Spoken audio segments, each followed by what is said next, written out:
Hi, I'm Grace, and I'm part of Group 6, and I'll be covering Chapter 16, Part 1, Evaluating Psychotherapies. So back when psychotherapy first got very popular, people wanted to know if it was actually effective.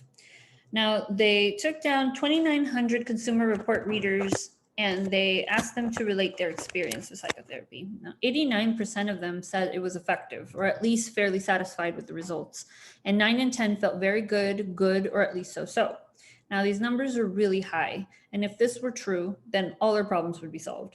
And skeptics, as we've learned before, also tell us that we're prone to selective and biased recall, especially to affirm things that we believe in. So they came up with this. Client perceptions. People often enter therapy in crisis. The crisis passes and people attribute it to the therapy, but it could just be time. Clients believe that the treatment will be effective. Now they contributed this to the placebo effect. If someone really believes something will work, it will. Clients want to believe the therapy was worth the effort. People don't want to feel like they wasted their time or their money.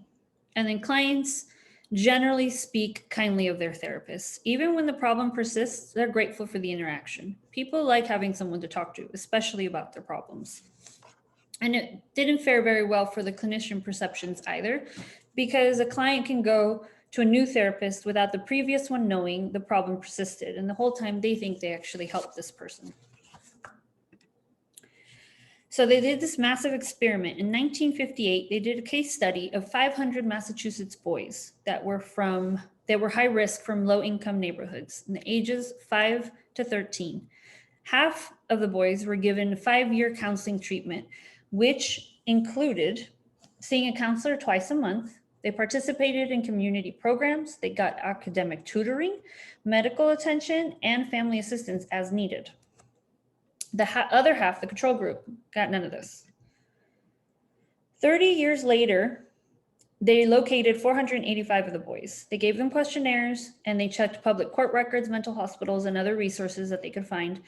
The boys that did get the treatment raved and reviewed about it and said how wonderful it was and how it had helped their lives completely turn around and how much worse off they would have been without the intervention.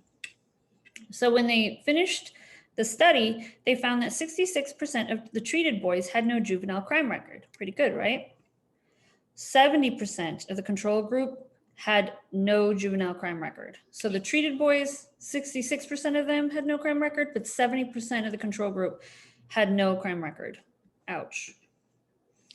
And as far as the records for committing second crimes, alcohol use, death rate, job satisfaction, the control group exhibited slightly fewer problems. So this kind of disputed all of the things that those boys had said about how the intervention had helped them so much when they actually did a little bit worse than the boys that got no intervention at all. So a British psychiatrist named Hans Isaac opened the challenge to effectiveness in 1952.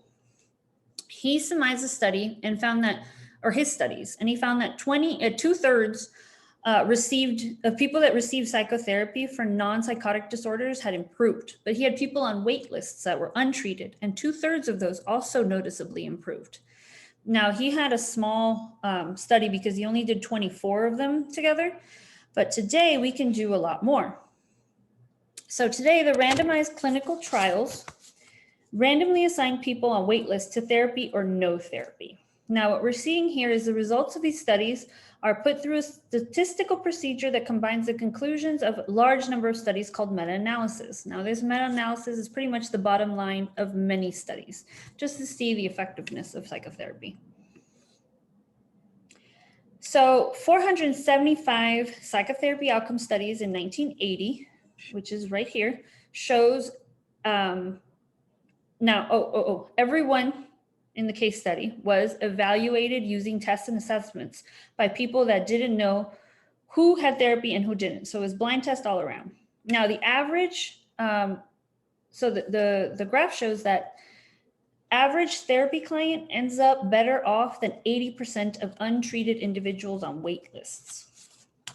And another way to say this is that 50% of untreated people are better off than the average untreated person. So what does this tell us? Those not undergoing therapy often improve. but those undergoing therapy are more likely to improve and improve faster and with less risk of relapse. Now, Mary Lee Smith is the woman that did this research. Her and her team concluded that psychotherapy benefits people of all ages as reliably as school educates them, medicine cures them, or business turns a profit. So now we know that psychotherapy tends to work better than no therapy at all, even though people do tend to get better on their own because time heals all.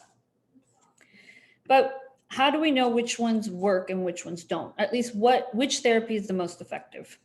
So using the outcome research in therapy, evidence-based practice refers to the use of outcome research and the effectiveness of different techniques to select therapeutic interventions. So we know that the statistical summaries and surveys, they failed to really pinpoint which type of therapy is generally superior or which ones help what. What we were able to find out through the meta-analysis is things like this. Behavioral conditioning therapy is good for bedwetting, phobias, compulsion, marital problems, and sexual dysfunctions, while psychodynamic therapy gets more into the client's self-awareness and how their past influences are present. So it's good for traumas, it's good for depressions and anxieties. And then the cognitive and cognitive behavioral therapy has been shown to be good for PTSD, depression, and anxiety. Now, we've realized that the more specific the problem, the greater the hope of effectiveness. So if we can kind of pinpoint what the issue is, it just has a better chance of it working. The less focused the problems, the more short-term the solution and the higher the chance of relapse for the client. So Consumer Reports concluded, though, that clients seem to equally be satisfied whether they're treated by psychiatrists, psychologists, and a social worker with group or individual therapy, whether the therapist had extensive or limited training or expertise. People just really like someone to talk to.